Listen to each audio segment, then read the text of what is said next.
ਸਤਿ ਸ਼੍ਰੀ ਅਕਾਲ। ਤੁਸੀਂ ਜੁੜੇ ਹੋਏ ਹੋ ਪੰਜਾਬੀ ਰੇਡੀਓ USA ਦੇ ਨਾਲ ਤੇ ਮੈਂ ਹਾਂ ਪ੍ਰਵੀਨ ਸ਼ਰਮਾ ਲੈ ਕੇ ਹਾਜ਼ਰ ਹਾਂ ਪ੍ਰੋਗਰਾਮ ਖਬਰ ਤੇ ਨਜ਼ਰ। ਖਬਰ ਤੇ ਨਜ਼ਰ ਪ੍ਰੋਗਰਾਮ ਦੇ ਵਿੱਚ ਕਈ ਅਹਿਮ ਤੇ ਕਈ ਖਾਸ ਖਬਰਾਂ ਨੂੰ ਲੈ ਕੇ ਚਰਚਾ ਕਰਨ ਦੇ ਲਈ ਜੁੜ ਚੁੱਕੇ ਨੇ ਪੰਜਾਬ ਤੋਂ ਸੀਨੀਅਰ ਪੱਤਰਕਾਰ ਦੀਪਕ ਸ਼ਰਮਾ ਚਨਾਰਥਲ ਜੀ। ਸ਼ਰਮਾ ਜੀ, ਸਤਿ ਸ਼੍ਰੀ ਅਕਾਲ, ਸਵਾਗਤ ਹੈ ਜੀ ਪੰਜਾਬੀ ਰੇਡੀਓ USA ਤੇ।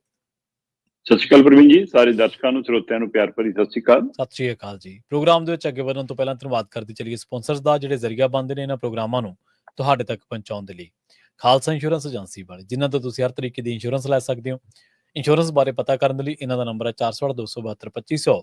ਇਹ 1992 ਤੋਂ ਲਗਾਤਾਰ ਇੰਸ਼ੋਰੈਂਸ ਬਿਜ਼ਨਸ ਦੇ ਵਿੱਚ ਸ਼ਾਨਦਾਰ ਸੇਵਾਵਾਂ ਦੇ ਰਹੇ ਨੇ ਤੇ ਅਮਰੀਕਾ ਭਰ ਦੇ ਵਿੱਚ ਇੰਸ਼ੋਰੈਂਸ ਕਰਦੇ ਨੇ। ਓਬਾਮਾ ਕੇਅਰ, ਮੈਡੀਕੇਅਰ ਜਾਂ ਫਿਰ ਕਵਰਡ ਕੈਲੀਫੋਰਨੀਆ ਬਾਬਤ ਪਾਲਿਸੀ ਕਰਵਾਉਣ ਦੇ ਲਈ, ਸਲਾਹ ਲੈਣ ਦੇ ਲਈ ਅੱਜ ਹੀ ਕਾਲ ਕਰੋ 408-272-2500 ਤੇ। ਟਰਕੀਅਨ ਇਮੀਗ੍ਰੇਸ਼ਨ ਲਾ ਫਰਮ ਵਾਲੇ ਜੇ ਟਰਕੀਆਂ ਟੋਰਨੀ ਟਰਕੀਆਂ ਦੇ ਨਾਲ ਤੁਸੀਂ US ਇਮੀਗ੍ਰੇਸ਼ਨ ਬਾਬਤ ਕੋਈ ਵੀ ਸਲਾਹ ਕਰਨੀ ਹੈ, ਕੋਈ ਵੀ ਸਵਾਲ ਪੁੱਛਣਾ ਤੇ ਇਹਨਾਂ ਦਾ ਨੰਬਰ ਹੈ 415-909-0503। Gurdeep Singh Birdi Clovis, Mandeep Singh, Sandeep Kaur San Jose, Jind Kaur, Anayat Kaur Bakersfield, Mahinder Singh, Mahinder Kaur Matu Yuba City, Amrik Singh Atwal, Jarnail Singh Yuba City, Jaswinder Singh Nagra Roswell ਤੋਂ। ਇਹਨਾਂ ਸਾਰੇ ਹੀ ਸਪਾਂਸਰਸ ਦਾ ਬਹੁਤ ਬਹੁਤ ਧੰਨਵਾਦ। ਤੇ ਜੇਕਰ ਤੁਸੀਂ ਵੀ ਪੰਜਾਬੀ ਰੇਡੀਓ USA ਦੇ ਇਹਨਾਂ ਪ੍ਰੋਗਰਾਮਾਂ ਨੂੰ ਸਪਾਂਸਰ ਕਰਨਾ ਚਾਹੁੰਦੇ ਹੋ ਤਾਂ ਸਟੂਡੀਓ ਦਾ ਨੰਬਰ ਹੈ 408-272-5200। ਅੱਜ ਦਾ ਖਬਰ ਤੇ ਨਜ਼ਰ ਪ੍ਰੋਗਰਾਮ ਸਾਲ 2024 ਦੀ 5 ਦਸੰਬਰ ਦਾ ਪ੍ਰੋਗਰਾਮ ਹੈ ਤੇ ਦਿਨ ਅੱਜ ਵੀਰਵਾਰ ਹੈ। ਖਬਰਾਂ ਦੀ ਸ਼ੁਰੂਆਤ ਕਰੀਏ ਸ਼ਰਮਾ ਜੀ ਆਪਾਂ ਕਿਸਾਨੀ ਤੋਂ। 2 ਫਰਵਰੀ ਨੂੰ ਫਰਵਰੀ ਮਹੀਨੇ ਦੇ ਵਿੱਚ ਜੋ ਇਹਨਾਂ ਨੇ ਕਿਹਾ ਸੀਗਾ ਕਿ ਅਸੀਂ ਦਿੱਲੀ ਕੂਚ ਕਰਾਂਗੇ ਤੇ ਜੋ ਵਾਪਰਿਆ ਸੀ ਮੰਦਭਾਗਾ ਸੀਗਾ। ਬਹੁਤ ਤੇ ਗੱਲਬਾਤ ਕਰਦੇ ਹੀ ਰਹੇ ਹਾਂ। ਸ਼ੁਭਕਰਨ ਸਿੰਘ ਦੀ ਮੌਤ ਹੋਈ ਸੀ। ਅੱਜ ਇੱਕ ਵਾਰ ਫਿਰ ਤੋਂ ਕਿਸਾਨੀ ਧਰਨਾ ਜਿਹੜਾ ਉਹ ਚਰਚਾ ਦੇ ਵਿੱਚ ਆ, ਉਹਦੇ ਉੱਤੇ ਨਜ਼ਰਾਂ ਨੇ, ਕਿਉਂਕਿ ਅੱਜ ਦਿੱਲੀ ਕੂਚ ਦਾ ਐਲਾਨ ਕੀਤਾ ਹੋਇਆ। ਪੈਦਲ ਦਿੱਲੀ ਕੂਚ ਕਿਸਾਨਾਂ ਨੇ ਅੱਜ ਕਰਨਾ ਜੀ। ਹਰਿਆਣੇ ਨੇ ਫਿਰ ਵੀ ਰੋਕਾਂ ਲਾਈਆਂ ਨੇ, ਹਾਲਾਂਕਿ ਉਹ ਪਹਿਲਾਂ ਕਹਿੰਦੇ ਰਹੇ ਕਿ ਪੈਦਲ ਚਲੇ ਜਾਓ ਤੁਸੀਂ। ਪ੍ਰਵੀਨ ਜੀ, ਪਿਛਲੇ 10 ਮਹੀਨਿਆਂ ਤੋਂ ਸ਼ੰਭੂ ਔਰ ਖਨੌਰੀ ਬਾਰਡਰ ਤੇ ਕਿਸਾਨੀ ਮਸਲਿਆਂ ਨੂੰ ਲੈ ਕੇ ਜਿਹੜੀਆਂ ਤਰ੍ਹਾਂ ਆਪਣੇ SKM ਗੈਰ ਰਾਜਨੀਤਿਕ ਕਹਿੰਦੀਆਂ ਨੇ, ਉਹਨਾਂ ਵੱਲੋਂ ਮੋਰਚਾ ਲਾਇਆ ਗਿਆ। ਉਹਦੇ ਨਾਲ ਮਜ਼ਦੂਰ ਜਥੇਬੰਦੀਆਂ ਨਾਲ ਸ਼ਾਮਲ ਸੀਗੀਆਂ, ਜਿਹਦੇ ਵਿੱਚ ਪੰਨੂ ਪੰਧੇਰ ਹੋਰਾਂ ਵਾਲੀ ਜਥੇਬੰਦੀ। ਸੋ ਇਸ ਪ੍ਰਕਿਰਿਆ ਦੇ ਤਹਿਤ ਲੰਮਾ ਸਮਾਂ ਚੱਲਿਆ ਜਦੋਜਹਿਦ, ਜਿਹੜਾ ਤੁਸੀਂ ਹਵਾਲਾ ਦਿੱਤਾ ਕਿ ਨੁਕਸਾਨ ਵੀ ਸਾਨੂੰ ਵੱਡਾ ਝੱਲਣਾ ਪਿਆ, ਪਰ ਉਸ ਦੇ ਬਾਵਜੂਦ ਕਿਸਾਨ ਉੱਥੇ ਡਟੇ ਰਹੇ ਤੇ ਹਰਿਆਣੇ ਵਾਲਿਆਂ ਨੇ ਰਾਹ ਨਹੀਂ ਖੋਲਿਆ। ਤੁਸੀਂ ਇਹ ਦੇਖੋ ਕਿ ਦੇਸ਼ ਦੀ ਰਾਜਧਾਨੀ ਆਪਣੀ ਗੱਲ ਰੱਖਣ ਜਾਣ ਲਈ ਵੀ ਸਾਨੂੰ ਰੋਕਾਂ ਲਾਈਆਂ ਜਾਂਦੀਆਂ ਨੇ।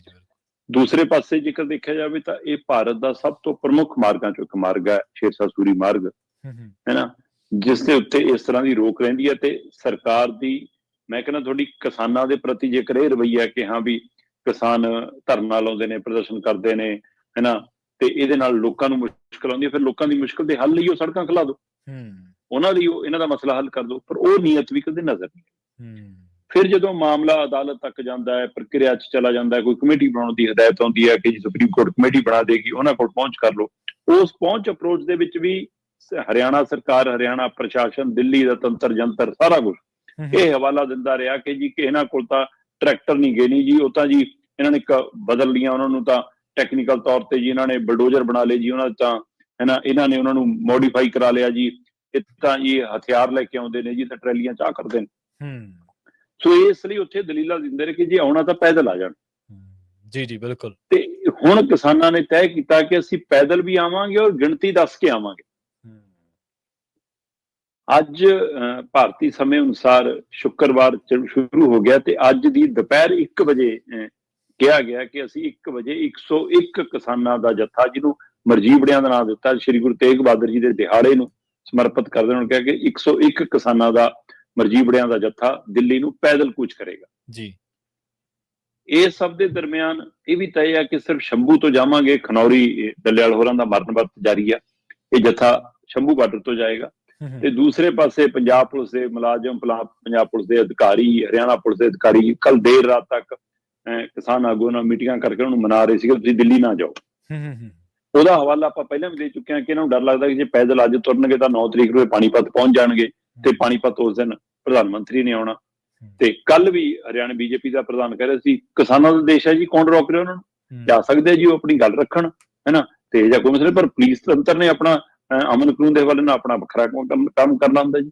ਮਤਲਬ ਪੈਦਲ ਨਿਹੱਥੇ ਜਾ ਰਹੇ ਕਿਸਾਨਾਂ ਤੇ, ਔਰ ਜਿਨ੍ਹਾਂ ਨੇ ਆਪਣੀ ਜਾਣ ਪਛਾਣ ਵੀ ਸਾਂਝੀ ਕਰਤੀ, ਕਿਹਾ 101 ਸਾਡੇ ਨਾਮ ਨੇ, ਆਹ ਸਾਡੇ ਪਤੇ ਨੇ, ਆਹ ਸਾਡਾ ਐਡਰੈਸ ਹੈ, ਅਸੀਂ ਖਾਲੀ ਹੱਥ ਸਿਰਫ ਮਤਲਬ ਪੈਦਲ ਤੁਰ ਕੇ ਜਾਵਾਂਗੇ, ਕੋਈ ਵਾਹਨ ਨਹੀਂ ਲੈ ਕੇ ਜਾਂਦੇ, ਕੋਈ ਹੋਰ ਚੀਜ਼ ਲੈ ਕੇ ਜਾਂਦੇ।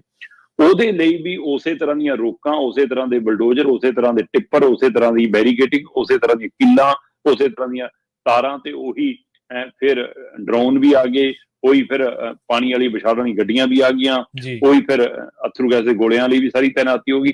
ਸੋ ਪੂਰੀ ਪ੍ਰਕਿਰਿਆ, ਅੰਬਾਲਾ ਬਿਲਕੁਲ ਸੀਲ ਹੈ, ਅੱਗੇ ਜੀਨ ਤੱਕ ਸਾਰਾ ਕੁਝ ਸੀਲ ਹੈ, ਉਧਰ ਪਾਣੀਪਤ ਤੱਕ ਸਾਰੀ ਪ੍ਰਕਿਰਿਆ। ਸੋ ਪੂਰੇ ਹਰਿਆਣੇ ਦੇ ਵਿੱਚ ਅਜਿਹੀ ਤੈਨਾਤੀ ਅੱਜ ਮਿਲ ਰਹੀ ਹੈ। ਸੋ ਇਹਦਾ ਮਤਲਬ ਤੁਸੀਂ ਫਿਰ ਉਸ ਗੱਲ ਤੋਂ ਮੁੱਕਰ ਰਹੇ ਹੋ। ਤੁਸੀਂ ਤਾਂ ਕਹਿ ਰਹੇ ਸੀ ਕਿ ਇਸ ਤਰ੍ਹਾਂ ਜੋ ਹੁਣ ਉਸ ਤਰ੍ਹਾਂ ਜਾਣ ਨੂੰ ਤਿਆਰ, ਤੁਸੀਂ ਤਾਂ ਵੀ ਇਹਦਾ ਤਾਂ ਤੁਸੀਂ ਕਿਸਾਨੀ ਮਸਲੇ ਨੂੰ ਦਿੱਲੀ ਤੱਕ ਜਾਣ ਨਹੀਂ ਦੇਣਾ ਚਾਹੁੰਦੇ। ਬਿਲਕੁਲ ਸਹੀ ਹੈ, ਬਿਲਕੁਲ ਤੁਹਾਡੀ ਇਹ ਸਿੱਧੀ ਮਨਸ਼ਾ ਹੈ।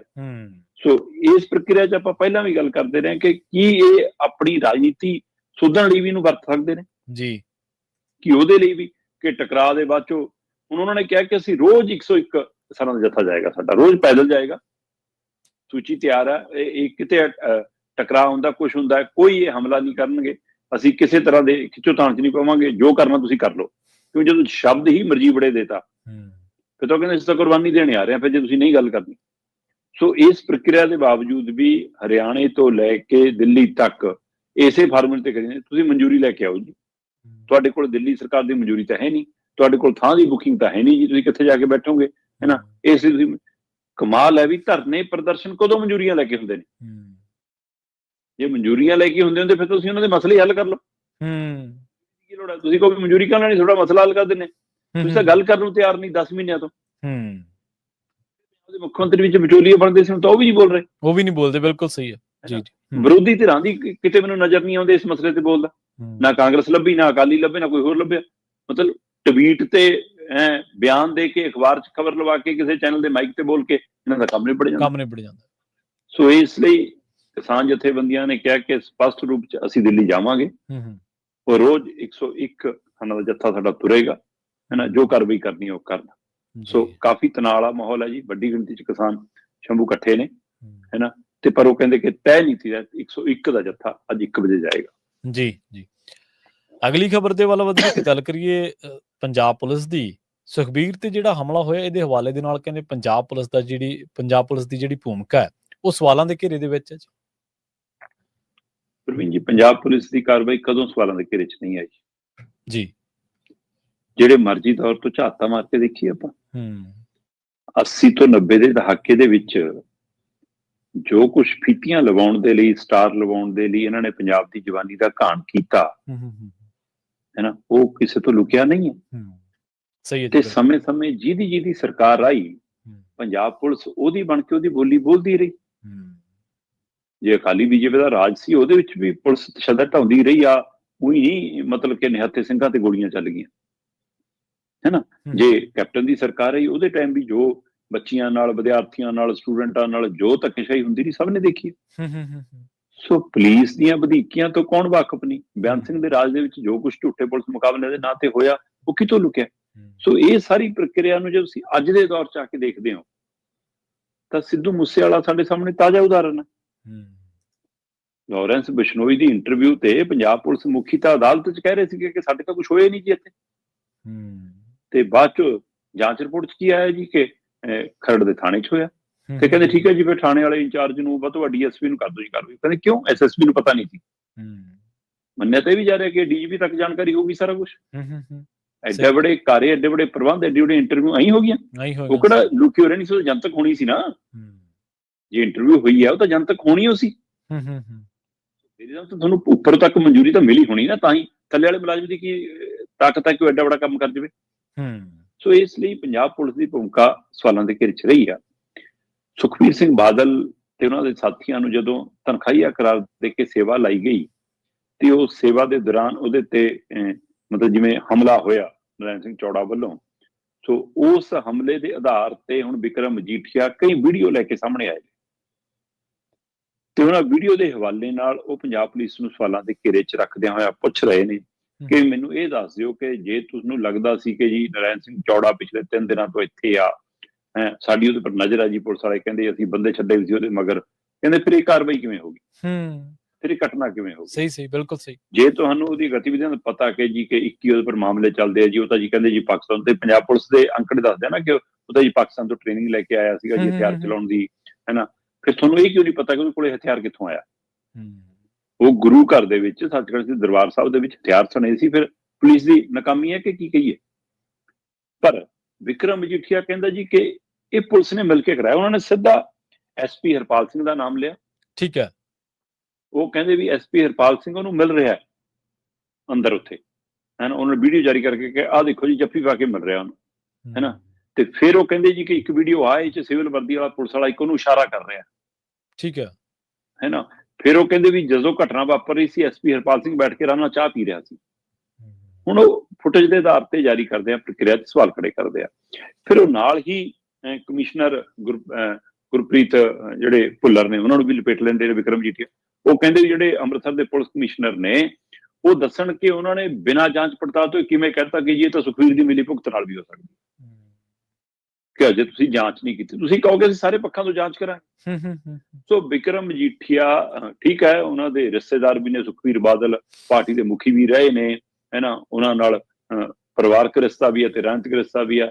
ਤੇ ਵਿਕਰਮ ਮਜੀਠੀਆ ਚੋਂ ਅਕਾਲੀ ਵਰਕਰ, ਅਕਾਲੀ ਲੀਡਰ ਆਪਣਾ ਅਗਲਾ ਭਵਿੱਖ ਵੀ ਦੇਖ ਰਹੇ ਨੇ।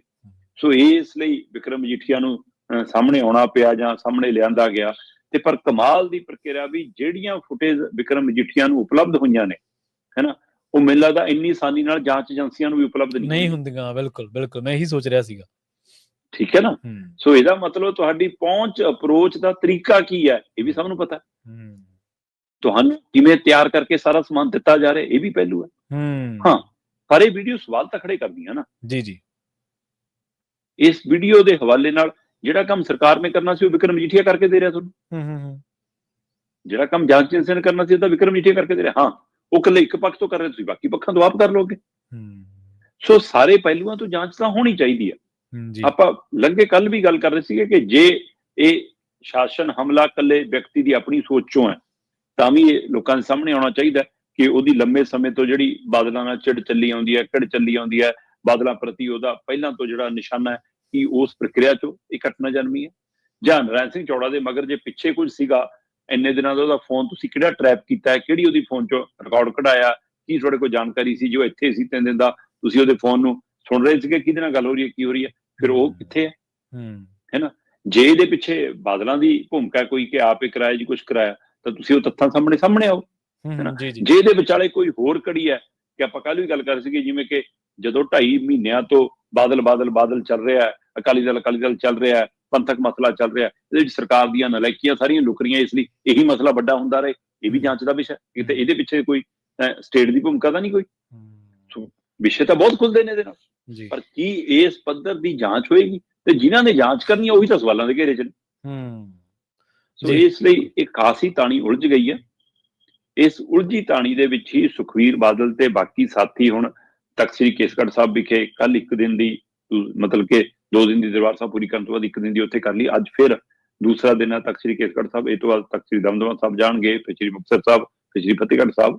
ਸੋ ਉਸ ਪ੍ਰਕਿਰਿਆ ਤਹਿਤ ਤੇ ਕੱਲ ਪਰਿਵਾਰ ਵੀ ਨਾਲ ਆਇਆ ਸੁਖਬੀਰ ਬਾਦਲ ਦਾ, ਧਰਮ ਪਤਨੀ ਵੀ ਸੀ, ਬੇਟਾ ਵੀ ਸੀ, ਬੇਟੀ ਵੀ ਸੀ।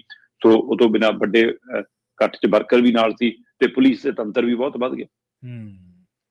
ਸੋ ਇਸ ਸਾਰੀ ਪ੍ਰਕਿਰਿਆ ਦੇ ਵਿੱਚ ਉਹਨਾਂ ਦੀ ਸੇਵਾ ਜਾਰੀ ਹੈ ਨਾ। ਪਰ ਪੰਜਾਬ ਪੁਲਿਸ ਦੀ ਕਾਰਵਾਈ ਇੱਕ ਵਾਰ ਫਿਰ ਸਵਾਲਾਂ ਦੇ ਘੇਰੇ। ਬਿਲਕੁਲ ਜੀ, ਬਿਲਕੁਲ। ਅਗਲੀ ਗੱਲ ਕਰੀਏ ਆਪਾਂ ਸੁਖਬੀਰ ਸਿੰਘ ਬਾਦਲ ਦੇ ਜਦੋਂ ਤਨਖਾਹੀਆ ਇਕਰਾਰ ਹੋਏ ਨੇ ਤੇ ਉਸ ਤੋਂ ਬਾਅਦ ਆਪਾਂ ਜੋ ਵਾਪਰਿਆ ਉਹ ਤੇ ਲਗਾਤਾਰ ਚਰਚਾ ਕਰ ਹੀ ਰਹੇ ਹਾਂ। ਪਰ ਇੱਕ ਹੋਰ ਤਰ੍ਹਾਂ ਦੀ ਚਰਚਾ ਜਿਹੜੀ ਆ ਉਹ ਇੱਕ ਪਹਿਲੂ ਹੈ ਜਿਹੜਾ ਉਹ ਧਿਆਨ ਮੰਗਦਾ, ਉਹ ਇਹ ਹੈ ਕਿ ਜਿਹੜੇ ਵੀ ਸਿੱਖ ਆਗੂ ਸ੍ਰੀ ਅਕਾਲ ਤਖ਼ਤ ਸਾਹਿਬ ਤੋਂ ਤਨਖਾਹੀਆ ਇਕਰਾਰ ਦਿੱਤੇ ਗਏ ਨੇ ਉਹਨਾਂ ਦਾ ਸਿਆਸੀ ਭਵਿੱਖ ਕੀ ਰਿਹਾ ਸ਼ਰਮਾ ਜੀ? ਪ੍ਰਵੀਨ ਜੀ, ਇਸ ਮੌਕੇ 2 ਪਹਿਲੂ ਨੇ ਜਿਹੜੇ ਵਿਚਾਰਨ ਵਾਲੇ ਨੇ ਜੀ।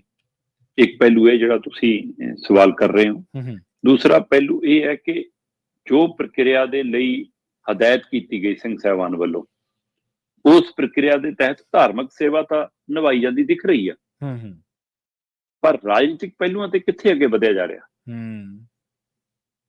ਜੇਕਰ ਆਪਾਂ ਗੱਲ ਕਰੀਏ ਤਾਂ ਕਿਹਾ ਗਿਆ ਸੀਗਾ ਕਿ ਬਈ ਤੁਸੀਂ 3 ਦਿਨਾਂ ਚ ਵਰਕਿੰਗ ਕਮੇਟੀ ਕੋਲ ਆਪਣੇ ਅਸਤੀਫੇ ਦੇ ਕੇ ਤੇ ਉਹ ਵਰਕਿੰਗ ਕਮੇਟੀ ਨੇ ਅਸਤੀਫੇ ਪ੍ਰਵਾਨ ਕਰਕੇ ਸ੍ਰੀ ਅਕਾਲ ਤਖ਼ਤ ਸਾਹਿਬ ਸਕੱਤਰੇਤ ਨੂੰ ਜਾਣੂ ਕਰਾਉਣਾ।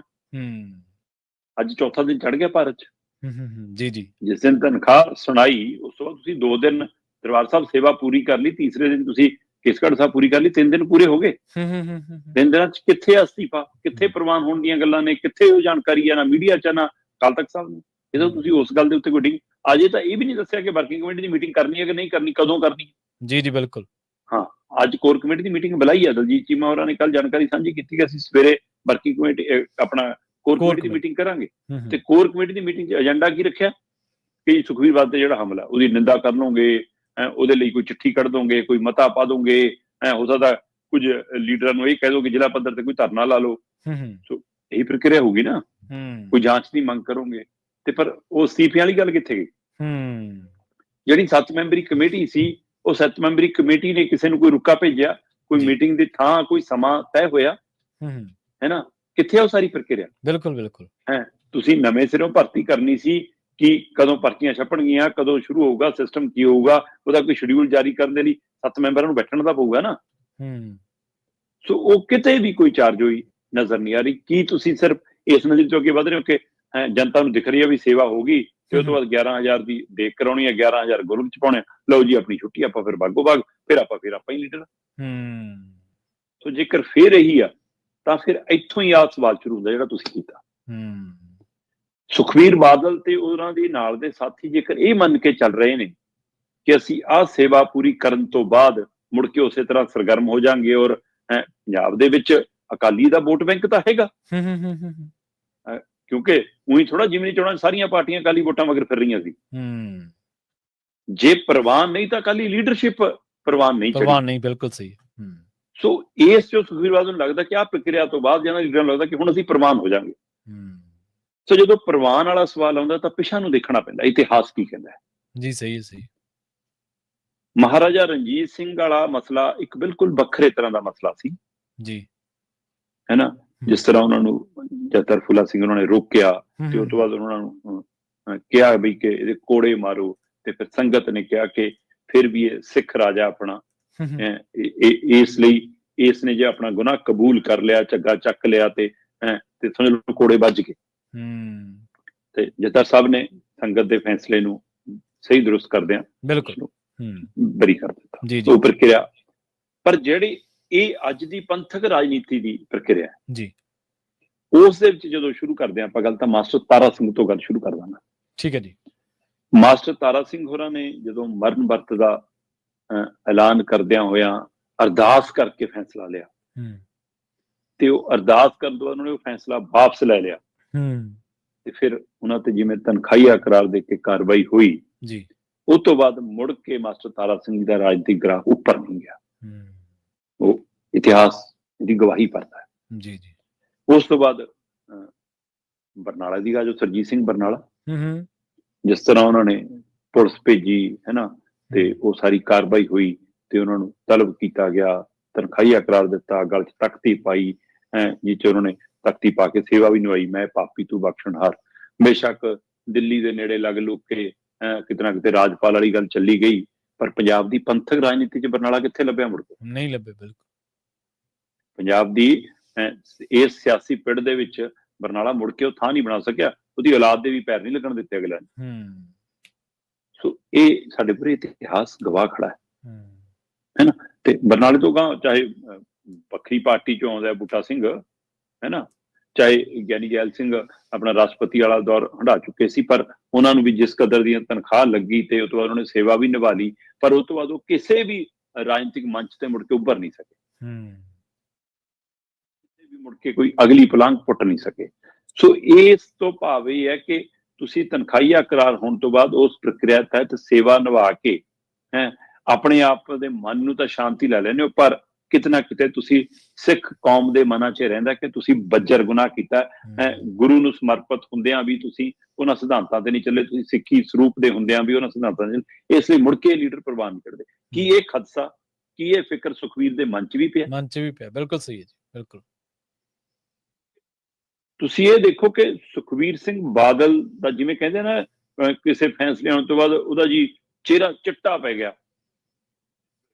ਹੁਣ ਉਸ ਸਥਿਤੀ 'ਚ ਹਾਵ ਭਾਵ ਆਉਣੇ ਤੱਕ ਬੰਦ ਹੋ ਗਏ ਸੁਖਬੀਰ ਦੇ ਚਿਹਰੇ ਤੇ, ਹੈ ਨਾ, ਬਦਰੰਗ ਚਿਹਰੇ ਦੀ ਤਰ੍ਹਾਂ ਰਿਐਕਟ ਹੋ ਰਿਹਾ। ਕਿ ਉਹਨਾਂ ਨੂੰ ਇਹ ਫਿਕਰ ਹੈ ਕਿ ਜੇਕਰ ਮੁੜ ਕੇ ਮੈਂ ਦੁਬਾਰਾ ਛੱਡਤਾ ਸਾਰਾ ਕੁਛ, ਫਿਰ ਸ਼ਾਇਦ ਮੁੜ ਕੇ ਮਿਲੂਗਾ ਨਹੀਂ, ਇਸ ਲਈ ਰੱਖੋ, ਇਸੇ ਤਰ੍ਹਾਂ ਚੱਲਣ ਦੋ ਗੋਲਮੋਲ ਜੋ ਹੁੰਦਾ। ਪਰ ਪਤਾ ਲੱਗ ਰਿਹਾ ਕਿ ਸੁਧਾਰ ਲਹਿਰ ਵਾਲੇ ਆਉਂਦੇ ਦਿਨਾਂ 'ਚ ਫੇਰ ਜੱਥੇਦਾਰ ਸਾਹਿਬ ਕੋਲ ਜਾਣਗੇ। ਸੁਧਾਰ ਲਹਿਰ ਵਾਲੇ ਕਹਿੰਦੇ ਕਿ ਅਸੀਂ ਫੇਰ ਅਸੀਂ ਤਾਂ ਤਿਆਰ ਹਾਂ ਜੀ ਆਪਣਾ ਚੁੱਲ੍ਹਾ ਚੌਂਕਾ ਸਮੇਟਣ ਨੂੰ, ਕਹਿੰਦੇ ਜਥੇਦਾਰ ਸਾਹਿਬ ਦੇ ਹਿਸਾਬ ਨਾਲ, ਪਰ ਕੱਲ ਨੂੰ ਸਾਨੂੰ ਉੱਥੇ ਵੜਨ ਨਾ ਦਿੱਤਾ, ਫਿਰ ਕੀ ਕਰਾਂਗੇ? ਬਿਲਕੁਲ ਸਹੀ ਹੈ ਨਾ।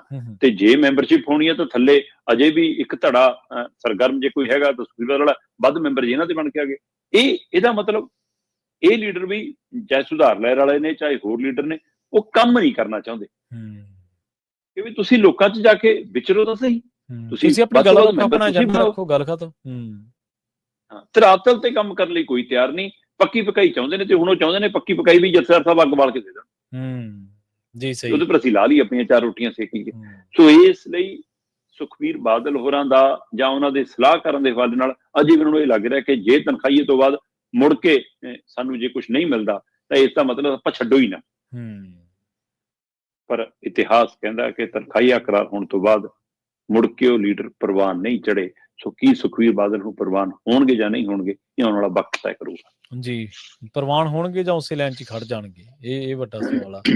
ਤੇ ਨਾਲ ਹੀ ਇਹ ਵੀ ਆ ਗੱਲ ਕਿ ਜਿਵੇਂ ਤੁਸੀਂ ਕਿਹਾ ਵੀ ਪੱਕੀ ਪਕਾਈ ਸਾਰੇ ਭਾਲਦੇ ਆ, ਵੀ ਤੁਸੀਂ ਦੇਖੋ ਵੀ ਜਥੇਦਾਰ ਕੋਲੇ ਤਾਂ ਜਥੇਦਾਰ ਸਾਹਿਬ ਕੋਲੇ ਤਾਂ ਚਲੇ ਗਏ ਸ਼ਿਕਾਇਤੀ ਬਣ ਕੇ, ਪਰ ਕਿ ਪੰਜਾਬ ਦੇ ਕਿਸੇ ਮਸਲੇ ਤੇ ਸੰਘਰਸ਼ ਨਹੀਂ ਕੀਤਾ ਵੀ ਚਲੋ ਕੋਈ ਸੰਘਰਸ਼ ਕਰਕੇ ਲੋਕਾਂ ਦੇ ਨੇੜੇ ਹੋ ਜਾਈਏ। ਨਹੀਂ, ਉਹ ਜਿਵੇਂ ਆਪਾਂ ਗੱਲ ਵੀ ਕੀਤੀ ਸੀ ਵੀ ਦਾਗੀ ਵੀ ਦਾਗੀ ਤੇ ਬਾਗੀ ਵੀ ਦਾਗੀ, ਉਹ ਉਸੇ ਵਰਤਾਰੇ 'ਚ ਸਾਰੀਆਂ ਗੱਲਾਂ ਨਿਕਲੀਆਂ।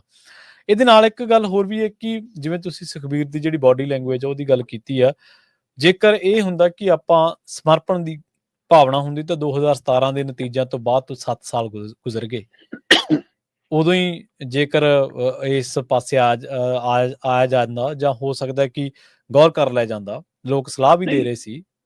ਨਹੀਂ, ਸੁਖਬੀਰ ਬਾਦਲ ਉਹਨਾਂ ਕੋਲ ਸਲਾਹ ਵੀ ਜਾ ਰਹੀ ਸੀ, ਸੱਜੇ ਖੱਬੇ ਤੁਸੀਂ ਮਾਫੀਆਂ ਵੀ ਮੰਗ ਰਹੇ ਸੀ। ਹਾਂਜੀ, ਬਿਲਕੁਲ ਗਿਆ ਵੀ ਸਾਰਾ ਪਰਿਵਾਰ, ਕਦੇ ਭੋਗ ਤੇ, ਕਦੇ ਬਰਸੀ ਤੇ, ਕਦੇ ਆਪੇ ਆ ਕੇ ਭਾਂਡੇ ਧੋ ਕੇ, ਕਦੇ ਕੁਝ ਦਿਖਾ ਕੇ, ਹੈ ਨਾ। ਮਤਲਬ ਕਿ ਸ਼੍ਰੀ ਦਰਬਾਰ ਸਾਹਿਬ ਦੇ ਗਲਿਆਰੇ ਦੇ ਅੰਦਰ ਵੱਖਰੇ ਅਖੰਡ ਪਾਠ ਸਾਹਿਬ ਦੇ ਭੋਗ ਪਵਾ ਕੇ ਉੱਥੇ ਗੁਰੂ 'ਚ ਮੰਗ ਲਓ ਜੀ। ਏਦਾਂ ਤੁਸੀਂ ਬਹੁਤ ਕੋਸ਼ਿਸ਼ ਕੀਤੀ ਕਿ ਐਂ ਦਿਖਾ ਦਈਏ। ਤੁਸੀਂ ਸਿੱਧੇ ਅਕਾਲ ਤਖਤ ਸਾਹਿਬ ਤੇ ਕਿਉਂ ਨਹੀਂ ਪੇਸ਼ ਹੋਏ ਆਪੇ? ਤੁਸੀਂ ਇਹ ਵੀ ਹੁਣ ਸੁਧਾਰ ਲਹਿਰ ਵਾਲਿਆਂ ਦੇ ਜਦੋਂ ਹੱਥ ਪੱਲੇ ਕੁਝ ਨਹੀਂ ਪੈ ਰਿਹਾ ਸੀ ਤਾਂ ਉਹ ਸ਼ਿਕਾਇਤ ਲੈ ਕੇ ਗਏ, ਇੰਨੀ ਦੇਰ ਤਾਂ ਉਹ ਵੀ ਨਾਲ ਹੀ ਸੀ, ਉਹ ਪਹਿਲਾਂ ਕਦੋਂ ਚਲੇ ਗਏ? ਸਹੀ, ਬਿਲਕੁਲ ਸਹੀ ਜੀ। ਇਹ ਸਾਰਾ ਕੁਝ ਇਹਨਾਂ ਦੇ ਆਪਣੀ ਰਾਜਨੀਤਿਕ ਪ੍ਰਕਿਰਿਆ ਦੇ ਤਹਿਤ ਆਪਣੇ ਅਹੁਦਿਆਂ ਦੀ ਖਿੱਚੋਤਾਣ 'ਚ ਹੀ ਜਨਮਿਆ। ਨਹੀਂ, ਇਹ ਆਉਣ ਜੋਗੇ ਨਹੀਂ ਸੀ ਕਿ ਹਾਂ ਇਹ ਆਪ ਆ ਕੇ ਆਪਣੇ ਗੁਨਾਹ ਕਬੂਲ ਕਰ ਲੈਂਦੇ। ਆਪਾਂ ਕੱਲ ਵੀ ਗੱਲ ਕਰ ਸੀ ਕਿ ਅਜੇ ਵੀ ਸਵਾਲ ਤਾਂ ਖੜੇ ਨੇ। ਤੁਸੀਂ ਗੁਨਾਹ ਇਹ ਤਾਂ ਕਬੂਲ ਕਰ ਲਏ ਕਿ ਹਾਂ ਜੀ ਅਸੀਂ ਚਿੱਠੀ ਲਿਖੀ, ਹੈ ਨਾ, ਫਿਰ ਅਸੀਂ ਮਾਫੀ ਦਵਾਈ, ਤੁਸੀਂ ਇਹ ਲਿਖ ਲਿਆ, ਠੀਕ ਹੈ ਜੀ, ਅਸੀਂ ਅਫਸਰ ਨੂੰ ਵੱਡੇ ਅਹੁਦੇ ਤੇ ਲਾਇਆ, ਹੈ ਨਾ, ਉਸਮੇ ਸੈਣੀ ਵਰਗਿਆਂ ਨੂੰ, ਠੀਕ ਹੈ ਜੀ, ਅਸੀਂ ਇਹ ਗੁਨਾਹ ਕਬੂਲ ਕਰਦੇ ਹਾਂ, ਹੈ ਨਾ। ਪਰ ਜਨਾਬ ਉਹ ਚਿੱਠੀ ਅੰਗਰੇਜ਼ੀ 'ਚ ਕਿੱਥੋਂ ਲਿਖੀ ਤੁਰੀ ਸੀ? ਸਹੀ, ਬਿਲਕੁਲ। ਜਨਾਬ ਉਹਦਾ ਹਿੰਦੀ ਅਨੁਵਾਦ ਕਿਹਨੇ ਕੀਤਾ? ਫਿਰ ਉਹ ਪੰਜਾਬੀ 'ਚ ਕਿਵੇਂ ਆਈ? ਉਹਦੇ ਵਿੱਚ ਅੱਖਰ ਦਰੁਸਤ ਕਿਹਨੇ ਕਰਾਏ? ਹੈ ਨਾ। ਅਜੇ ਸੰਗਤ ਕੋਲੇ ਜਵਾਬ ਹੀ ਨਹੀਂ, ਹੈ ਨਾ। ਅਜੇ ਇਹ ਜਵਾਬ ਲੱਭਣਾ ਬਾਕੀ ਹੈ ਕਿ ਜਿਹੜਾ ਸਿਰਸਾ ਮੁਖੀ ਨੂੰ ਜਿਹੜਾ ਉਹਨੇ ਸਵਾਂਗ ਰਚਿਆ ਦਸਮ ਗੁਰੂ ਦਾ, ਹੈ ਨਾ, ਉਹ ਚੋਲੇ ਵਾਲਾ ਕੱਪੜਾ ਕਿਹੜੀ ਦੁਕਾਨ ਤੋਂ ਖਰੀਦਿਆ ਸੀ? ਹੈ ਨਾ, ਸਵਾਇਆ ਕਿਹੜੇ ਦਰਜੀ ਤੋਂ ਸੀ? ਹੈ, ਲਿਫਾਫਾ ਫੜਾ ਕੇ ਕੌਣ ਆਇਆ ਸੀ? ਇਹ ਸਵਾਲ ਸੰਗਤ ਜਾਣਨਾ ਚਾਹੁੰਦੀ ਆ, ਹੈ ਨਾ। ਬਹਿਬਲ ਕਲਾਮ ਬਰਗਾੜੀ ਕਾਂਡ ਮਾਮਲੇ ਤੁਸੀਂ ਗੁਨਾਹ ਕਬੂਲ ਲਿਆ ਕਿ ਸਾਡੀ ਸਰਕਾਰ ਸਮੇਂ ਗੋਲੀਆਂ ਚੱਲੀਆਂ, ਪਰ ਉਹ ਸਵਾਲ ਤਾਂ ਲੋਕ ਅਜੇ ਤੱਕ ਜਾਣਨਾ ਚਾਹੁੰਦੇ ਕਿ ਗੋਲੀ ਚਲਾਉਣ ਦਾ ਹੁਕਮ ਕਿਹਨੇ ਦਿੱਤਾ? ਬਿਲਕੁਲ ਸਹੀ। ਨਾ ਕਿਉਂ ਨਹੀਂ ਅਜੇ ਤੱਕ? ਸੋ ਅਕਾਲ ਤਖਤ ਸਾਹਿਬ ਨੇ ਆਪਣਾ ਕਾਰਜ ਕਰਤਾ, ਪਰ ਤੁਸੀਂ ਪੂਰਾ ਸੱਚ ਅਜੇ ਵੀ ਨਹੀਂ ਬੋਲਿਆ। ਇਸੇ ਨੂੰ ਲੈ ਕੇ ਸਵਾਲ ਖੜੇ ਨੇ ਕਿ ਫਿਰ ਕੀ ਪ੍ਰਵਾਨ ਚੜੋਗੇ ਕਿ ਨਹੀਂ ਚੜੋਗੇ? ਜੀ, ਬਿਲਕੁਲ। ਤੇ ਪੰਜਾਬ ਦੇ ਵਿੱਚ ਸ਼ਰਮਾ ਜਿਹੜੀ ਆਫਲਾਈਨ ਵੈਰੀਫਿਕੇਸ਼ਨ ਆ ਉਹ ਬੰਦ ਹੋ ਗਈ ਹੈ ਤੇ ਹੁਣ ਆਨਲਾਈਨ ਹੀ ਵੈਰੀਫਿਕੇਸ਼ਨ ਹੋ ਸਕੇਗੀ ਜੀ। ਹਾਂ, ਬਿਲਕੁਲ ਜੀ। ਅੱਜ ਕੱਲ ਆਨਲਾਈਨ ਦਾ ਜ਼ਮਾਨਾ ਹੈ, ਸਾਰਾ ਕੁਝ ਟੈਕਨੋਲੋਜੀ ਦੇ ਹੱਥ 'ਚ ਹੈ। ਹਰ ਚੀਜ਼ ਅੱਜ ਕੱਲ ਇਸੇ ਹਵਾਲੇ ਚੱਲਦੀ ਹੈ। ਸੋ ਪੰਜਾਬ ਸਰਕਾਰ ਨੇ ਦਮ ਭਰਿਆ ਕਿ ਅਸੀਂ ਭਾਰਤ ਦਾ ਪਹਿਲਾ ਅਜਿਹਾ ਸੂਬਾ ਬਣ ਜਾਂਦੇ ਜਿਹਨੇ ਹੇਠਲੇ ਪੱਧਰ ਦੀਆਂ ਵੀ ਸਾਰੀਆਂ ਸੇਵਾਵਾਂ ਆਨਲਾਈਨ ਕਰ ਦਿੱਤੀਆਂ। ਠੀਕ ਹੈ ਜੀ। ਵੈਸੇ ਇਹ ਆਨਲਾਈਨ ਜਿਹੜੀਆਂ ਸੇਵਾਵਾਂ ਹੋਈਆਂ, ਇਹ ਅਮਨ ਅਰੋੜਾ ਦੇ ਵਿਭਾਗ ਨਾਲ ਸੰਬੰਧਿਤ ਇੱਕ ਤਰ੍ਹਾਂ ਨਾਲ ਪਹਿਲੂ ਹੈ ਕਿ ਉਹ ਕੈਬਨਿਟ ਮੰਤਰੀ ਵੀ ਨੇ, ਪਰ ਅੱਜ ਕੱਲ ਕੈਬਨਿਟ ਮੰਤਰੀ ਤਾਂ ਹੋਰ ਵੀ ਹੈਗੇ ਨੇ, ਪਰ ਅੱਜ ਕੱਲ ਆਮ ਆਦਮੀ ਪਾਰਟੀ ਇੱਕ ਟਾਸਕ ਤੇ ਚੱਲ ਰਹੀ ਕਿ ਅਮਨ ਅਰੋੜਾ ਨੂੰ ਚਮਕਾਉਣਾ ਹੈ। ਸੋ ਇਸ ਲਈ ਹਰ ਰੋਜ਼ ਸੁਰਖੀਆਂ 'ਚ ਵੀ ਰਹਿੰਦੇ ਨੇ। ਨਗਰ ਨਿਗਮ ਚੋਣਾਂ ਵੀ ਨੇ, ਉਹਦੇ ਰਾਹੀਂ ਵੀ ਉਹ ਆਪਣੀ ਗਤੀਵਿਧੀਆਂ ਵਧਾ ਰਹੇ ਨੇ ਪਾਰਟੀ ਪ੍ਰਧਾਨ ਦੇ ਨਾਤੇ। ਤੇ ਇੱਧਰ ਉਹਨਾਂ ਨੇ ਕੱਲ ਬਕਾਇਦਾ ਤੌਰ ਤੇ ਇਹ ਲਾਂਚ ਕੀਤਾ ਕਿ ਅਸੀਂ ਜੀ 95 ਨਵੀਆਂ ਸੇਵਾਵਾਂ ਆਨਲਾਈਨ ਕਰਨ ਜਾ ਰਹੇ ਹਾਂ। ਹੁਣ ਤੁਹਾਨੂੰ ਸਰਪੰਚਾਂ ਕੋਲ, ਲੰਬੜਦਾਰਾਂ ਕੋਲ, ਪੰਚਾਂ ਕੋਲ, ਹੈ ਨਾ, ਜਾਂ ਪਟਵਾਰੀ ਕੋਲ ਗੇੜੇ ਮਾਰਨ ਦੀ ਲੋੜ ਨਹੀਂ। ਆਨਲਾਈਨ ਅਪਲਾਈ ਕਰੋ, ਆਨਲਾਈਨ ਟੋਕਨ ਲਓ, ਆਨਲਾਈਨ ਉਸ ਟੋਕਨ ਦੇ ਤਹਿਤ ਆਪਣਾ ਜੋ ਵੀ ਜਿਹੜੀ ਚੀਜ਼ ਬਣਾਉਣੀ ਹੈ, ਜਿਹੜਾ ਸਰਟੀਫਿਕੇਟ ਚਾਹੀਦਾ, ਜਿਹੜੀ ਇਨਕੁਆਇਰੀ ਚਾਹੀਦੀ ਹੈ, ਉਹਦੇ ਲਈ ਫਾਰਮ ਭਰੋ, ਆਪਣੇ ਆਪ ਪਟਵਾਰੀ ਕੋਲ ਚਲ ਜੂ। ਪਟਵਾਰੀ ਦੀ ਜ਼ਿੰਮੇਵਾਰੀ ਆ ਆਪਣੇ ਆਪ ਅੱਗੇ ਸਰਪੰਚ ਕੋਲ ਭੇਜਣਾ, ਤੇ ਉਹ ਤੋਂ ਬਾਅਦ ਹੋ ਗਿਆ ਸੀ। ਜੇ ਇਹ ਕਹਿਣ ਅਨੁਸਾਰ ਹੋਵੇ ਫਿਰ ਤਾਂ ਬਹੁਤ ਆਸਾਨ ਲੱਗਦਾ,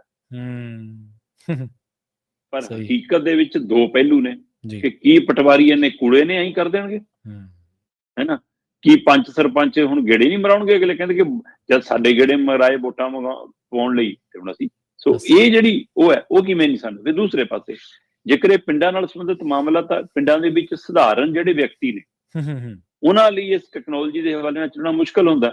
ਕਹਿਣ ਨੂੰ ਤਾਂ ਕੰਮ ਆਸਾਨ ਹੋਇਆ ਕਿ ਰਿਸ਼ਵਤ ਬੰਦ ਹੋ ਜਾਏਗੀ, ਵਿਭਾਗੀ ਗੇੜੇ ਬੰਦ ਹੋ ਜਾਣਗੇ, ਤੁਹਾਡੇ ਦਫ਼ਤਰਾਂ 'ਚ ਲੋੜ ਨਹੀਂ, ਹੋਰ ਤੱਕ ਉਹ ਕਹਿੰਦੇ ਸੇਵਾ ਕੇਂਦਰਾਂ 'ਚ ਵੀ ਜਾਣ ਦੀ ਲੋੜ ਨਹੀਂ, ਹੈ ਨਾ, ਸਾਰਾ ਕੁਝ WhatsApp ਤੇ ਪ੍ਰਕਿਰਿਆ ਚੱਲਣੀ ਹੈ, WhatsApp ਰਾਹੀਂ ਆ ਜਾਣੀ, ਉਹ ਤੋਂ ਪ੍ਰਿੰਟ ਕੱਢ ਲਓ।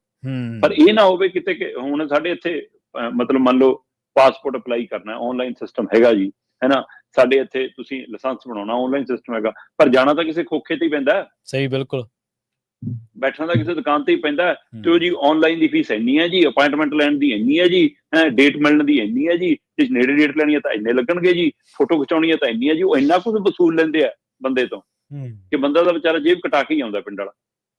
ਸੋ ਉਹ ਪ੍ਰਕਿਰਿਆ ਤਾਂ ਬੰਦ ਨਹੀਂ ਹੋਈ, ਹੁਣ 95 ਨਵੀਆਂ ਦੁਕਾਨਾਂ ਨਾ ਖੁੱਲ ਜਾਣਗੇ ਜੇਬ ਕੱਟਣ ਵਾਲੀਆਂ। ਹਾਂਜੀ ਹਾਂਜੀ, ਬਿਲਕੁਲ। ਸੋ ਇਹ ਵੀ ਇੱਕ ਸਵਾਲ ਖੜਾ ਕਿ ਪਹਿਲਾਂ ਤਾਂ ਅਗਲਾ ਕਹਿੰਦਾ ਇੱਕ ਥਾਂ ਛੁਟਕਾਰਾ ਹੁੰਦਾ ਸੀ, ਹੁਣ ਕਿਤੇ 4 ਥਾਂ ਨਾ ਦੇਣਾ ਪੈ ਜਾਵੇ। ਹੁਣ ਇਸ ਪ੍ਰਕਿਰਿਆ 'ਚ ਪੰਜਾਬ ਸਰਕਾਰ ਨੇ ਦਮ ਭਰਿਆ ਕਿ ਅਸੀਂ ਟੈਕਨੋਲੋਜੀ ਦੇ ਹਾਣ ਦੇ ਕਰ ਰਹੇ ਹਾਂ ਸਾਰੀ ਪ੍ਰਕਿਰਿਆ।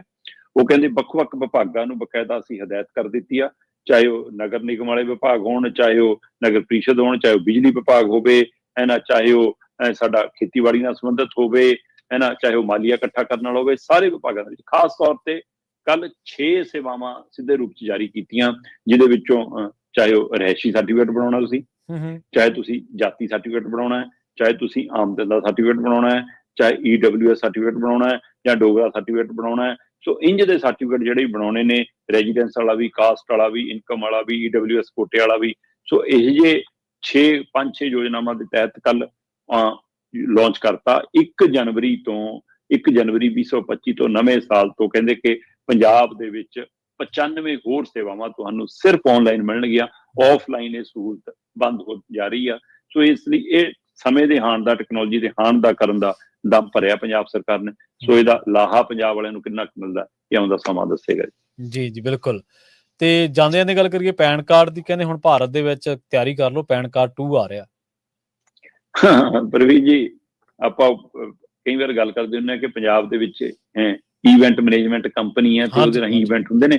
ਸੋ ਇਹ ਭਾਰਤ ਪੱਧਰ ਤੇ ਵੀ ਉਸਦਾ ਈਵੈਂਟ ਮੈਨੇਜਮੈਂਟ ਕੰਪਨੀ ਹੋਵੇ। ਵੈਸੇ ਤਾਂ ਇਹ ਵੀ ਪਹਿਲੂ ਹੈਗਾ ਕਿ ਹਾਂ, ਸਮੇਂ ਦੇ ਹਿਸਾਬ ਨਾਲ ਕੁਝ ਚੀਜ਼ਾਂ ਦੀ ਤਬਦੀਲੀ ਵੀ ਜ਼ਰੂਰੀ ਹੁੰਦੀ ਹੈ, ਇਸ ਲਈ ਇਸਨੂੰ ਉਸ ਨਾਤੇ ਵੀ ਦੇਖਿਆ, ਕਿਉਂਕਿ 1972 ਤੋਂ ਜਿਹੜਾ ਪੈਨ ਕਾਰਡ ਦੀ ਪ੍ਰਕਿਰਿਆ ਚੱਲੀ ਆ ਰਹੀ ਹੈ, ਉਸੇ ਤਹਿਤ ਪ੍ਰਕਿਰਿਆ ਹੁਣ ਵੀ ਚੱਲ ਰਹੀ ਹੈ, ਉਸੇ ਤਹਿਤ ਹੁਣ ਵੀ ਪੈਨ ਕਾਰਡ ਬਣਦਾ ਆ ਰਿਹਾ। 10 ਨੰਬਰਾਂ ਦਾ ਪੈਨ ਕਾਰਡ, ATM ਵਰਗਾ ਉਹ ਕਾਰਡ ਮਿਲਦਾ, ਜਿਹੜਾ ਹੁਣ ਤੁਹਾਡਾ ਆਇਡੈਂਟੀ ਪ੍ਰੂਫ ਵਜੋਂ ਵੀ ਹੈ ਨਾ ਪਛਾਣਿਆ ਜਾਂਦਾ। ਪਰ ਇਹਦੇ ਨਾਲ ਸੰਬੰਧਿਤ ਕੁੱਲ ਜਿਹੜਾ ਮੁੱਖ ਕੰਮ ਹੈ ਉਹ ਵਿੱਤੀ ਮਾਮਲਿਆਂ ਨਾਲ ਸੰਬੰਧਿਤ ਹੈ ਨਾ। ਸੋ ਇਸ ਕੰਮ ਲਈ ਵਰਤਿਆ ਜਾਂਦਾ। ਪਰ ਜਿਸ ਤਰ੍ਹਾਂ ਦੀ 1972 ਤੋਂ ਲੈ ਕੇ ਹੁਣ ਤੱਕ ਟੈਕਨੋਲੋਜੀ ਬਦਲੀ ਹੈ, ਤਕਨੀਕ ਬਦਲੀ ਹੈ, ਉਹਦੇ ਸਾਰੇ ਤੁਹਾਡਾ ਆਧਾਰ ਕਾਰਡ ਤੁਹਾਡੇ ਪੈਨ ਕਾਰਡ ਨਾਲ ਲਿੰਕ ਹੋ ਗਿਆ, ਤੇ ਉਹਦੇ ਨਾਲ ਕਹਿੰਦੇ ਕਿ ਜਿਹਦੇ ਕੋਲ ਆਧਾਰ ਕਾਰਡ ਆ ਗਿਆ ਉਹਦੇ ਕੋਲ ਥੋੜੀ ਸਾਰੀ ਜਾਣਕਾਰੀ ਆ ਗਈ, ਜਿਹਦੇ ਕੋਲ ਪੈਨ ਕਾਰਡ ਆ ਗਿਆ ਉਹਦੇ ਕੋਲ ਤੁਹਾਡੀ ਸਾਰੀ ਜਾਣਕਾਰੀ ਆ ਗਈ। ਕਿਉਂਕਿ ਜਿਹੜੇ ਸਾਈਬਰ ਅਟੈਕ ਹੁੰਦੇ ਨੇ ਉਹਨਾਂ ਦੇ ਵਿੱਚ ਹੁਣ ਇਹ ਚੀਜ਼ਾਂ ਫਿਰ ਕਹਿੰਦੇ ਕਿ ਆਧਾਰ ਬਣ ਜਾਂਦੀਆਂ, ਇਹਨਾਂ ਦੇ ਰਾਹੀਂ ਉਹ ਸਾਰੀ ਪ੍ਰਕਿਰਿਆ ਹੋ ਜਾਂਦੀ ਆ। ਸੋ ਇਸ ਲਈ ਹੁਣ ਦਾਅਵਾ ਕੀਤਾ ਜਾ ਰਿਹਾ ਭਾਰਤ ਸਰਕਾਰ ਵੱਲੋਂ ਕਿ ਇਹ ਜਿਹੜੇ ਨਵੇਂ ਪੈਨ ਕਾਰਡ 2 ਆ ਰਿਹਾ, ਉਹਦੇ ਵਿੱਚ ਠੱਗੀ ਠੋਰੀ ਦਾ ਰਾਹ ਬੰਦ ਹੋ ਜਾਏਗਾ। ਉਹਦੇ ਵਿੱਚ ਤੁਹਾਡੇ ਨਾਲ ਧੋਖਾਧੜੀ ਨਹੀਂ ਹੋਏਗੀ, ਕਿਉਂਕਿ ਉਹਦੇ ਵਿੱਚ QR ਕੋਡ ਹੋਏਗਾ। QR ਕੋਡ ਨਾਲ ਲੈਣ ਚ ਕਹਿੰਦੇ ਜਿਹੜਾ ਇਹ ਆਧਾਰ ਕਾਰਡ ਆਪਣਾ ਪੈਨ ਕਾਰਡ ਬਣੇਗਾ, ਇਹਦੇ ਨਾਲ ਫਿਰ ਉਹ ਪ੍ਰਕਿਰਿਆ ਤੇ ਰੋਕ ਲੱਗ ਜਾਏਗੀ। 78 ਕਰੋੜ ਲੋਕਾਂ ਦੇ ਪੈਨ ਕਾਰਡ ਬਦਲੇ ਜਾਣੇ, ਜਿਹੜੇ ਅੱਜ ਦੀ ਤਰੀਕ ਚ ਹੈਗੇ। ਜਿਹੜੇ ਨਵੇਂ ਬਣਨੇ ਉਹ ਵੱਖਰੀ ਗੱਲ। ਇਹ ਹੁਣ ਜ਼ਰੂਰੀ ਨਹੀਂ ਕਿ ਤੁਸੀਂ ਨੌਕਰੀ ਪੇਸ਼ੇ ਹੋ ਤਾਂ ਹੀ ਤੁਹਾਡਾ ਬਣੂਗਾ, ਤੁਸੀਂ ਕਾਰੋਬਾਰੀ ਹੋ ਤਾਂ ਹੀ ਕੁਝ ਹੋਣਾ, ਤੁਹਾਡੀ ਆਮਦਨ ਹੈ। ਇਹ ਤਾਂ ਹਰ ਬੰਦੇ ਲਈ ਲਾਜ਼ਮੀ ਲਗਭਗ ਹੋ ਗਿਆ ਕਿ ਪੈਨ ਕਾਰਡ ਤੁਹਾਡੇ ਕੋਲ ਹੋਣਾ ਚਾਹੀਦਾ। ਸੋ ਇਸ ਲਈ ਪਹਿਲੀ ਪ੍ਰਕਿਰਿਆ ਚ ਅੱਜ ਦੀ ਤਰੀਕ ਚ ਮੈਂ ਦੇਖ ਰਿਹਾ 78 ਕਰੋੜ ਪੈਨ ਕਾਰਡ ਬਦਲੇ ਜਾਣੇ, ਤੇ ਉਹ ਇੱਕੋ ਝਟਕੇ ਚ ਬਦਲ ਜਾਣਗੇ। ਬੇਸ਼ੱਕ ਉਹ ਤੁਹਾਡਾ ਪੈਨ ਕਾਰਡ ਦਾ ਨੰਬਰ ਨਹੀਂ ਬਦਲੇਗਾ, ਕਿਉਂਕਿ ਸਾਡੇ ਕਿੰਨੇ NRI ਭਰਾ ਨੇ ਜਿਹੜੇ ਉੱਥੇ ਨਾਲ ਜੁੜੇ ਹੋਏ ਨੇ, ਉਹਨਾਂ ਕੋਲ ਪੈਨ ਕਾਰਡ ਸਾਰਾ ਕੁਝ ਹੈਗਾ। ਸੋ ਉਹਨਾਂ ਲਈ ਮੈਂ ਇਹ ਦੱਸ ਰਿਹਾ ਕਿ ਪੈਨ ਕਾਰਡ ਦਾ ਜੋ ਪੁਰਾਣਾ ਨੰਬਰ ਸੀ 10 ਅੰਕਾਂ ਵਾਲਾ ਉਹੀ ਰਹੇਗਾ, ਠੀਕ ਹੈ, ਪਰ ਪੈਨ ਕਾਰਡ ਨਵਾਂ QR ਕੋਡ ਵਾਲਾ ਆ ਜਾਏਗਾ। ਉਹ ਵੀ ਹੁਣ ਮਤਲਬ ਕਿ ਜਿਹੜਾ ਨਵਾਂ ਆ ਰਿਹਾ ਹੈ ਨਾ, ਉਹ ਡਿਜੀਟਲਾਈਜੇਸ਼ਨ ਹੋਏਗਾ। ਉਹ ਕਾਰਡ ਦੇ ਰੂਪ ਚ ਨਹੀਂ ਆਏਗਾ, ਉਹ ਫਿਜ਼ੀਕਲ ਕਾਰਡ ਨਹੀਂ ਹੋਏਗਾ ਜੀ। ਉਹ ਤੁਸੀਂ ਡੀਜੀ ਲੋਕਰ ਚ ਰੱਖਣਾ ਜਾਂ ਕਿਵੇਂ ਰੱਖਣਾ, ਜਾਂ ਉਹਨੂੰ ਡਾਊਨਲੋਡ ਕਰਕੇ ਤੁਸੀਂ ਉਹਦਾ ਕਾਗਜ਼ ਦਾ ਪ੍ਰਿੰਟ ਕੱਢ ਕੇ ਰੱਖਣਾ, ਤਾਂ ਕੋਡ ਨੂੰ ਸਕੈਨ ਕਰੋ, ਸਾਰੀ ਜਾਣਕਾਰੀ ਤੁਹਾਨੂੰ ਮਿਲੂਗੀ, ਉਸ ਹਵਾਲੇ ਨਾਲ ਉਹ ਬਣਨਗੇ। ਸੋ ਇਸ ਦੇ ਲਈ ਬਕਾਇਦਾ ਤੌਰ ਤੇ 1432 ਕਰੋੜ ਦਾ ਬਜਟ ਰੱਖਿਆ ਜੀ, ਹੈ ਨਾ। ਤੇ ਪੈਨ ਕਾਰਡ 2 ਆਉਂਦੇ ਦਿਨਾਂ ਦੇ ਵਿੱਚ ਭਾਰਤ ਵਾਸੀਆਂ ਦੇ ਹੱਥਾਂ 'ਚ ਹੋਊਗਾ। ਹੁਣ ਇਹਦੇ ਨਾਲ ਕਿੰਨੀ ਕੁ ਸੁਰੱਖਿਆ ਮਿਲਦੀ ਆ, ਕਿੰਨਾ ਕੁ ਫਾਇਦਾ ਹੁੰਦਾ, ਇਹ ਆਉਣ ਵਾਲਾ ਵਕਤ ਤੈਅ ਕਰੇਗਾ। ਸੋ ਪਰ ਪੈਨ ਕਾਰਡ 2 ਆ ਰਿਹਾ ਜਨਾਬ। ਜੀ ਸ਼ਰਮਾ ਜੀ, ਦੇਖਦੇ ਹਾਂ ਕੀ ਆ ਰਿਹਾ। ਫਿਰ ਜਿਵੇਂ ਤੁਸੀਂ ਇਵੈਂਟ ਮੈਨੇਜਮੈਂਟ ਦੀ ਗੱਲ ਦੱਸੀ ਹੈ, ਅਸਲ ਦੇ ਵਿੱਚ ਜਨਤਾ ਦੇ ਕਈ ਮਹੀਨੇ ਤਾਂ ਹੀ ਲੰਘ ਜਾਂਦੇ ਕਿ ਇਹ ਨਵਾਂ ਬਣਾਉਣਾ, ਅਪਲਾਈ ਕਰਤਾ, ਉਹਨੇ ਚਿਰ 'ਚ ਸਰਕਾਰਾਂ ਬਹੁਤ ਕੰਮ ਹੋਰ ਕਰ ਲੈਂਦੀਆਂ ਜਿਹੜੇ ਉਹਨਾਂ ਦੇ ਏਜੰਡੇ ਤੇ ਹੁੰਦੀਆਂ ਨੇ। ਪਹਿਲਾਂ ਵਾਲੇ ਪੈਨ ਕਾਰਡ ਤੋਂ ਬਾਅਦ ਖਾਤੇ ਲਿੰਕ ਕਰਾ ਲਓ ਜੀ, ਹੁਣ ਆਹ ਕਰਾ ਲਓ, ਹੁਣ ਆਹ ਕਰਾ ਲਓ, ਹੁਣ ਆਹ ਕਰਾ ਲਓ। ਮਤਲਬ ਕੰਮ ਦਿਓ ਜਾਂ ਨਾ ਦਿਓ, ਪਰ ਉਹਨਾਂ ਨੂੰ ਕੰਮ ਲਾਈ ਰੱਖੋ। ਇਹ ਵੀ ਇੱਕ ਸਰਕਾਰਾਂ ਚਲਾਉਣ ਦਾ ਸਟਾਈਲ ਬਣ ਚੁੱਕਿਆ। ਹਾਂਜੀ ਸ਼ਰਮਾ ਜੀ, ਇਹਨਾਂ ਖਾਸ ਖਬਰਾਂ ਤੇ ਖਾਸ ਜਾਣਕਾਰੀਆਂ ਦੇ ਲਈ ਤੁਹਾਡਾ ਬਹੁਤ ਬਹੁਤ ਧੰਨਵਾਦ ਜੀ। ਜੀ ਪ੍ਰੋਗਰਾਮ ਖਬਰ ਤੇ ਨਜ਼ਰ ਨੂੰ ਆਪਾਂ ਇੱਥੇ ਹੀ ਸਮਾਪਤ ਕਰਾਂਗੇ। ਤੁਹਾਡਾ ਸਾਰਿਆਂ ਦਾ ਵੀ ਬਹੁਤ ਧੰਨਵਾਦ। ਸਤਿ ਸ਼੍ਰੀ ਅਕਾਲ। ਜੁੜੇ ਰਹੋ ਪੰਜਾਬੀ ਰੇਡੀਓ USA ਦੇ ਨਾਲ।